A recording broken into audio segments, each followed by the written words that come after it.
की दवाइयाँ अभी उपलब्ध हैं? लगभग 250 प्रकार की 288 प्रकार की दवाइयाँ अभी है।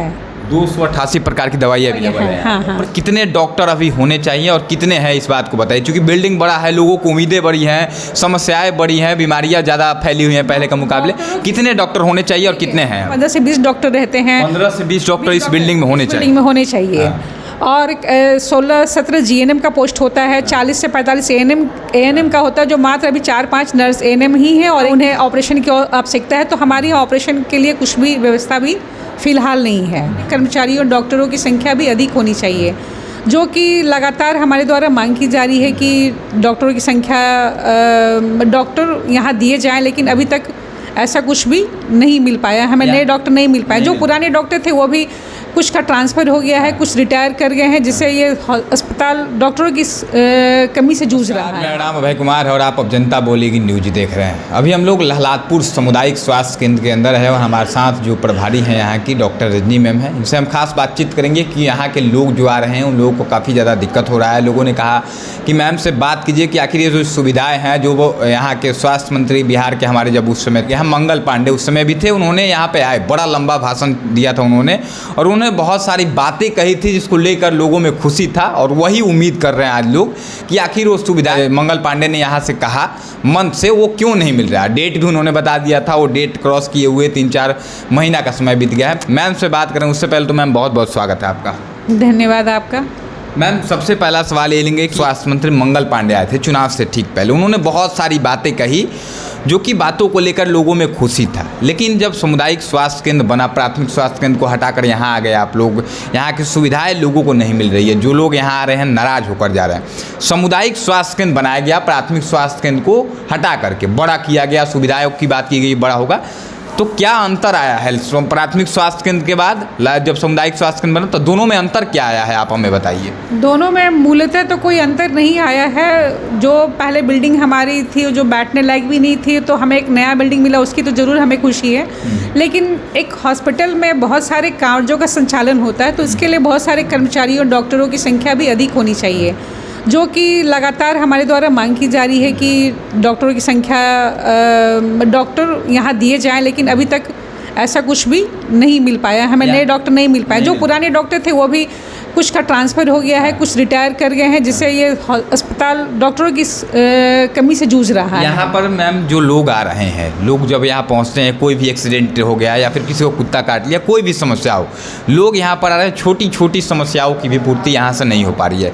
ज़्यादातर जो है 90% कहा जाए कि अगर कोई यहाँ आता है तो उसको ट्रांसफ़र कर दिया जाता है इमरजेंसी केस में कि आप चले जाइए छपरा। मैं देख पा रहा हूँ तो किस प्रकार से देखती हैं लोग काफ़ी नाराज़ हैं इस सभी चीज़ों को लेकर के कि छोटी छोटी चीज़ों के लिए इतना बड़ा बिल्डिंग बना और हम लोगों को उस मूलभूत सुविधाएं नहीं मिल पाएंगी, तो फिर क्या फ़ायदा इस बिल्डिंग का? मूलभूत सुविधा तो हम प्रदान कर ही रहे हैं। जो डिलीवरी है पहले के कंपैरेटिवली काफ़ी बढ़ गई है। पहले 30-40 हुआ करते थे, अभी 100 से ऊपर जा रहा है डिलीवरी।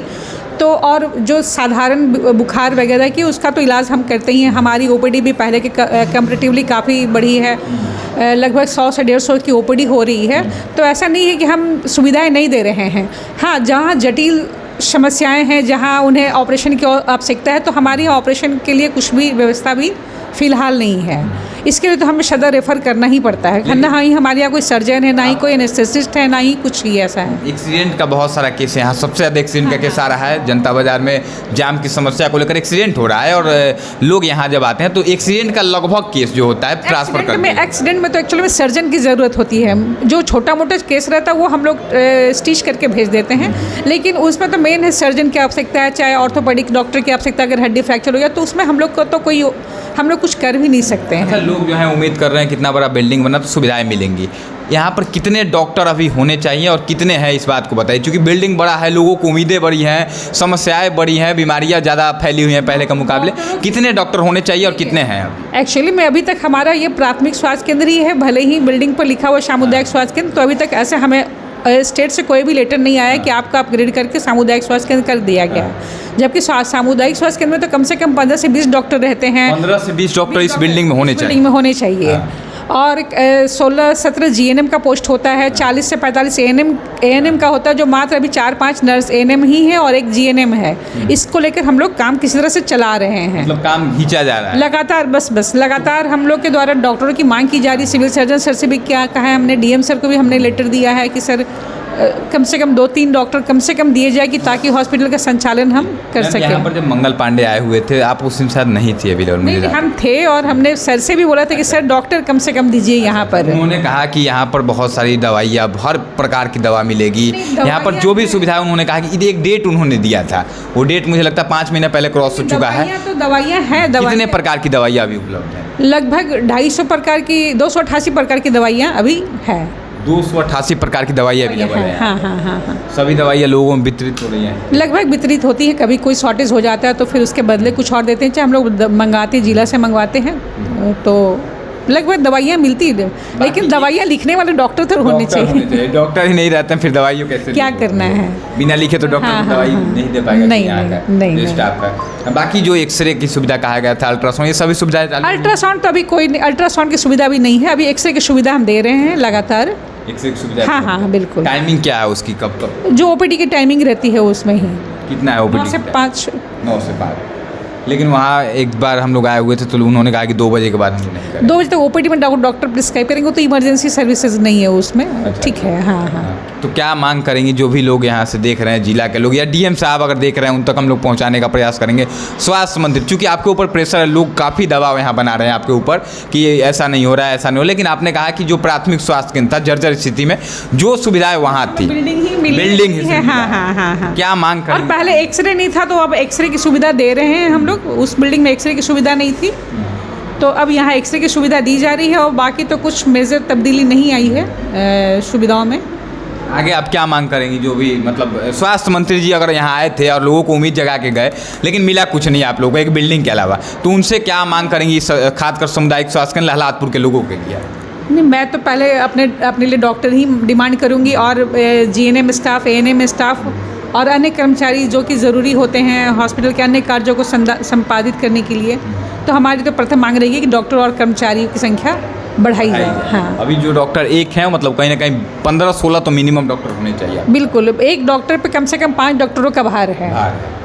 उस अनुसार डॉक्टर काम कर रहे हैं। हाँ। चलिए, देखिए रजनी मैम है, हालांकि ये नहीं बोलना चाहती, लेकिन मैंने मैम से रिक्वेस्ट किया कि बोलिए, क्योंकि इनका कोई गलती नहीं। मैं देखता हूँ जब भी आता हूँ कि अपने जितना एक डॉक्टर को देखना चाहिए पेशेंट, उससे कई गुना ज़्यादा ये देखती हैं। अपने स्तर से प्रयास करते हैं कि लोगों में नाराज़गी न रहे। क्वालिटी भी तो डिटेक्ट करती है ना। अगर हम जो 10 पेशेंट देखेंगे और हम जो 150 पेशेंट देखेंगे जल्दीबाजी में, तो हमको तो वैसे ही देखना पड़ेगा ना। दिक्कत तो वो चीज़ होती है। तो कहीं ना कहीं मैम अपनी तरफ से प्रयास कर रही हैं, लेकिन बाकी जो ऊपर के लोग हैं, जो सीएस हो गए आगे में, या फिर स्वास्थ्य मंत्री जी जब यहाँ पहुँचे थे, उन्होंने कहा कि सभी सुविधाओं को हम लोग 2024 में शायद उन्होंने बोला था कि कंप्लीट कर लेंगे, लेकिन इस बार देखिए कि चुनाव भी बीत गया, फिर से स्वास्थ्य मंत्री उनको बनाया गया है। लेकिन उनसे मेरा आग्रह है कि आप कहीं भी जाते हैं, मन से आप बोल देते हैं, तो लोग उन सभी चीज़ों पर भरोसा कर लेते हैं आप पे, और उसके बाद अगर सुविधाएँ नहीं मिलेंगी तो सोचिए कि लोगों में जो गुस्सा है वह रहेगा।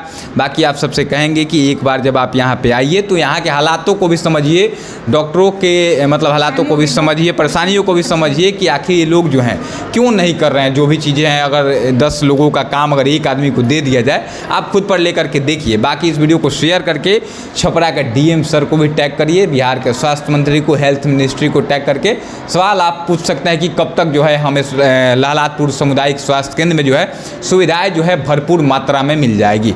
बहुत बहुत धन्यवाद समय देने के लिए मैम। आपका भी बहुत बहुत धन्यवाद जनता की बातों को ऊपर तक ले जाने के लिए।